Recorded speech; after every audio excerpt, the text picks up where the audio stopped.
Bung Rocky, apa kabar? Enak. Akhir pekan, banyak isu. Ya, enak. Anda kalau lihat foto ini, ya, ini foto ada orang ini sedang jadi imam sholat, ya. Ada orang sholat sebenarnya, tapi ada imamnya tentu. Nah, ini mengingatkan pada apa nih Anda kalau lihat sebegini-begini, Bung Rocky? Wah, itu mengingat pada seseorang yang juga beberapa tahun yang lalu lakukan hal yang sama, lalu jadi viral foto itu tuh. Dan kita akhirnya bisa tebak, ya ada upaya seseorang yang ada di foto itu untuk mengikuti jejak orang yang pernah juga lakukan hal yang sama, yaitu mengumpulkan elektabilitas. Ini proyek elektabilitas. Oke, Oke, jadi artinya kalau kita lihat semacam ini, terus ini ada juga ini ada dibuat meme juga ini oleh netizen ya, saya tahu ini fotonya Mbak Puan sama Pak Muhaimin ini katanya ini kalau udah ada yang begini ini bukan pakaian Arab ini, tapi tandanya pemilu sudah makin dekat gitu. Kalau foto yang awal itu namanya deja vu. Oh, deja vu. Kalau yang kedua ini langsung bisa ditafsirkan gitu ya. Oke. Iya. Tapi memang kita melihat ada yang paradok di Indonesia ini ya, Bung Rocky. Setiap kali pemilu kita selalu melihat bahwa simbol-simbol keagamaan itu dieksploitir. Kan gitu ya.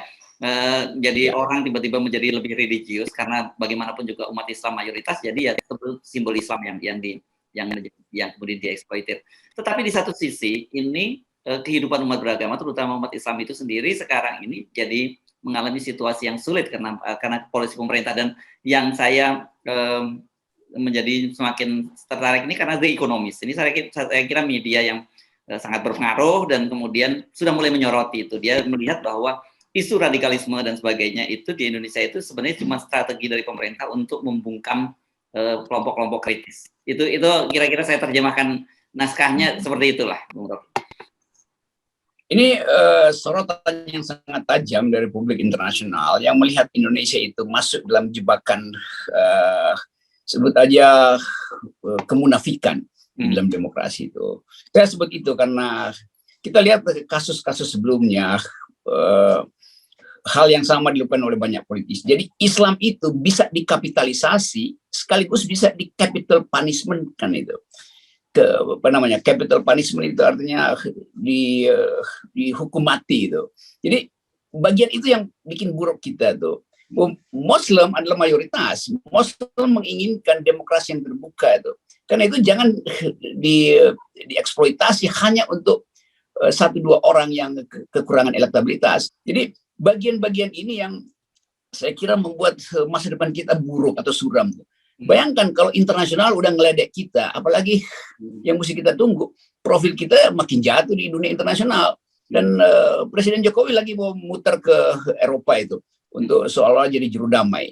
Nah, itu konteks yang dilihat oleh The Economist. Jadi kira-kira The Economist mau bilang, Anda mau jadi juru damai, seolah-olah mampu untuk mendamaikan Ukraina dan Rusia, tapi di dalam negeri Anda pecah belah kekuatan mayoritas Muslim ini. Kira-kira begitu sinopsis yang bisa saya tafsirkan dari tulisan atau laporan di Economist itu.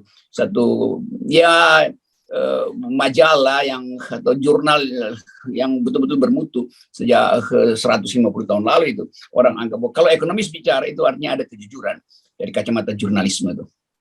Dan saya kira ini tidak bisa diabaikan begitu saja ya. Ini sangat serius ya, Bung Rocky. Sangat. Karena menjelang pemilu, pemerintah nggak punya alat lagi untuk mengkonsolidasi diri selain memecah belah bangsa. Itu yang saya sebut sebagai kecurangan dalam strategi itu. Kan dengan mudah kita lihat bahwa yang terjadi memang sebagian umat Muslim itu seolah-olah bisa disogok oleh pencitraan, tapi yang lain kemudian diradikalkan untuk dihukum. Jadi kemerosotan bangsa ini adalah ketidakmampuan untuk memberi harapan pada kemakmuran, lalu mulai dengan akal-akalan politik demi stabilitas, demi NKRI harga mati, demi demokrasi maka threshold dipasang agar supaya tokoh-tokoh Islam nggak bisa masuk dalam kompetisi. Kan itu juga dasarnya tuh kenapa threshold 20% nggak mau dicabut, karena takut bahwa kekuatan politik Islam itu akan memunculkan tokoh yang populer. Padahal nggak ada soal, selama ikut pemilu rakyat pasti akan tapis mana yang dimungkinkan, mana yang tidak diinginkan. Tetapi jangan pakai barrier to entry di awal tuh. Nah, kemerosotan politik kita dibaca dan diolok-olok, dipamerkan olok-olok itu oleh majalah ekonomis kan. Menteri Luar Negeri mestinya udah malu lah kita diintip dengan bagus bahwa kita ini Islamofobi kan begitu jadinya.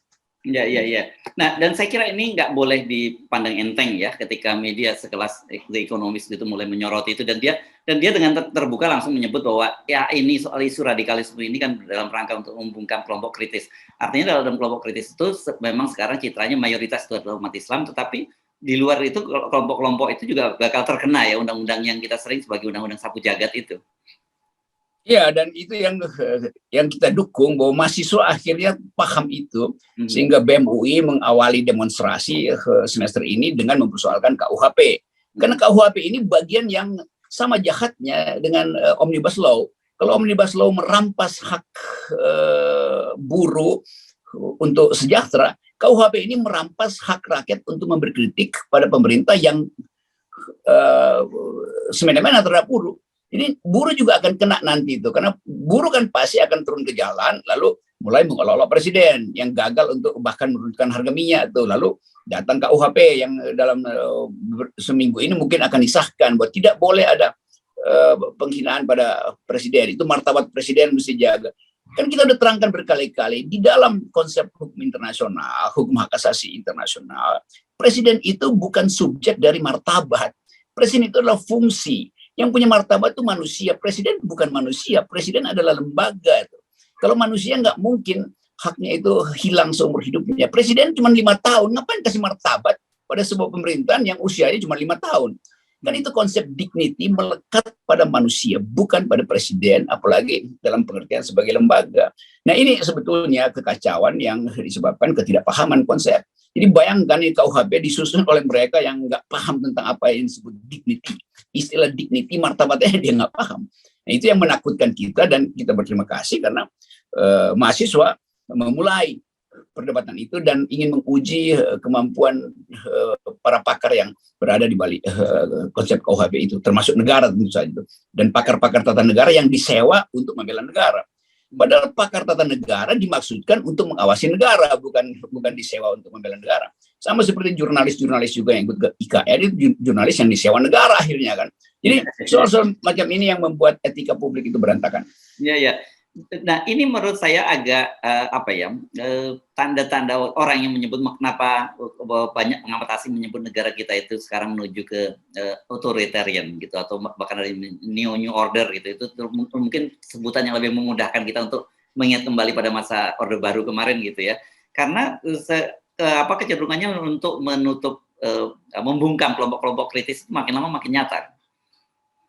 Ya itu kan selalu dikatakan nanti kalau Rocky Gerung, Hersberno, FNN segala macam itu di zaman Orde Baru pasti hilang kepala. Kalau sekarang bukan sekedar hilang, kemampuan kita untuk membayangkan masa depan juga nggak ada. Jadi lebih parah dari Orde Baru. Orde Baru memang harus otoriter karena dari awal dia mengaku dia tidak demokratis. Kan Pak Harto mengatakan bahwa demi stabilitas demokrasi ditunda dulu. Pak Harto fair mengatakan ekonomi diupayakan lebih dahulu, baru demokrasi belakangan tuh. Walaupun terlalu lama sebetulnya Pak Harto menahan demokrasi. Nah sekarang udah demokrasi, ngapain lagi ngomong seperti kalau kayak dulu udah ditangkap dan dipenjara? Enggak. Justru dalam keadaan demokrasi ada undang-undang KUHP. Itu lebih buruk dari zaman Pak Harto tuh. Pak Harto di zaman Orde Baru, kalau ada diskusi yang menghina pemerintah, itu dibubarkan atas nama undang-undang subversi itu. Lalu kita cabut undang-undang subversi itu tuh. Lalu dipulihkan lagi melalui KUHP. Itu mirip aja kan. Undang-undang subversi anti kritik, undang-undang KUHP juga anti kritik. Jadi lebih buruk era ini nih, dari segi perbandingan kualitas. Oke, supaya kita tidak segera cuma dikecam karena cuma bisa yang kritik, tidak memberikan solusi, tapi apa proposalnya deh, kita kasih deh, kalau supaya sekali-kali ini kita bisa ajak para buzzer untuk mikir gitu, Bung Rocky. Proposalnya apa yang bisa Anda usulkan dalam situasi semacam ini? Kita ingin agar supaya yang pertama tentu kita mengucapkan terus-menerus bahwa kekacauan politik ini karena desain 20%. Itu harus dibatalkan dulu. Ya. Dari situ kita turunkan lebih jauh bahwa etika publik harus diucapkan justru oleh pejabat negara. Kita ingin misalnya Ibu Megawati yang ngomong 20% itu menghina demokrasi loh. Kenapa? Karena PDIP partai yang mayoritas yang paling doyan menyebut demokrasi. Jadi bagaimana mungkin partai yang menyebut diri demokrasi, wong cili, pro 20% yang tidak demokratis? Itu proposal masuk akalnya begitu. Yang kedua tentu proposal agar supaya para profesor yang pernah belajar hukum tata negara, coba buka lagi buku di halaman 12 yang mengatur apa yang disebut dignity gitu. Jangan-jangan dia memang nggak punya buku yang ada konsep dignity, human dignity itu. Supaya dia tahu bahwa dia itu bukan sekedar disewa untuk membenarkan kekuasaan. Bagaimanapun ada etik pada Pak Mahfud MD yang ngerti apa yang disebut human dignity, atau Wakil Menteri Hukam itu anak UGM juga, yang juga dulu seolah-olah paham tapi ternyata nggak paham juga yang disebut dignity. Pak siapa itu profesor yang Profesor Eddie Harridge. Iya, itu sayang tuh. Itu profesor yang akan dicatat sebagai profesor yang dianggap jadi profesor karena dimaksudkan untuk membela kekuasaan kan. Dalam istilah ilmu hukum namanya elected autocracy, diangkat untuk membenarkan otoritarianisme itu. Jadi itu sayang tuh reputasi kawan-kawan ini yang akhirnya orang tahu bahwa ada memang hukum ahli tata negara yang disewa untuk membela negara tuh. Jadi kata disewa itu terlihat di dalam reaksi mereka terhadap undang-undang itu, seolah membela, benar, perlu. Jadi sejarah intelektual kita justru dibatalkan oleh kedunguan guru-guru besar ini yang kemampuan berpikirnya itu terbatas ternyata. Ya, ya. Kalau saya bilang guru besar otak kecil, itu hanya berlaku untuk seseorang.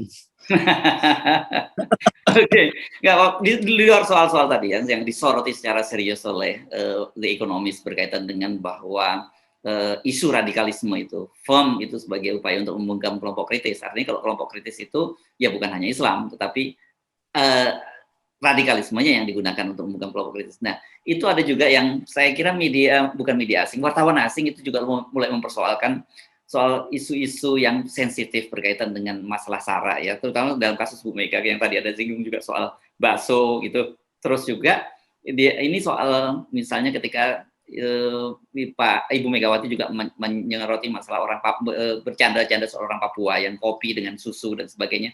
Ada seorang wartawan ini, wartawan ABC ini ya, yang dia men-tweet juga di situ, yang dia persoalkan kenapa ketika Bu Megawati menyampaikan hal itu di depan Pak Jokowi, kelihatannya Pak Jokowi juga seperti memberi afirmasi dengan bertepuk tangan, walaupun katanya menurut bacaan dia bahasa tubuhnya Pak Jokowi itu nggak enak, nggak nyaman. Ya itu yang disebut disgusting, itu kejijikan melihat postur semacam itu. Pak Jokowi mestinya kasih ekspresi bahwa dia nggak suka Ibu Mega menertawakan dengan aspek rasial itu kan.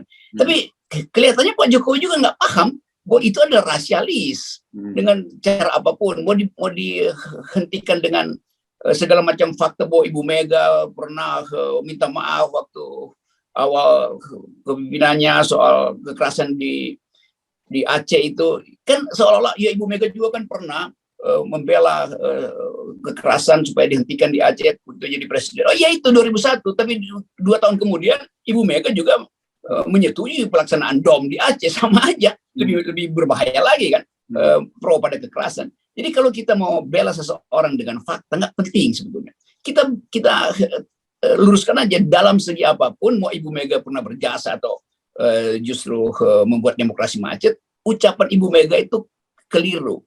Dalam terminologi politik Amerika itu political incorrect gitu. Jadi political correctness ini yang mesti kita benahi gitu. Jangan, nggak usah bela-bela segala macam.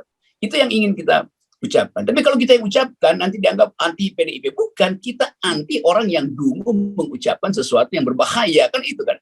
Nah sekarang wartawan asing yang menemukan itu bahwa memang nggak boleh ucapin itu. Jadi sebetulnya cukup energi kita untuk menegur Ibu Mega, dan Presiden justru harusnya dalam 2 hari ini langsung kasih koreksi bahwa yang dimaksud Ibu Mega kira-kira begitu tuh, supaya Papua teduhlah, nyaman.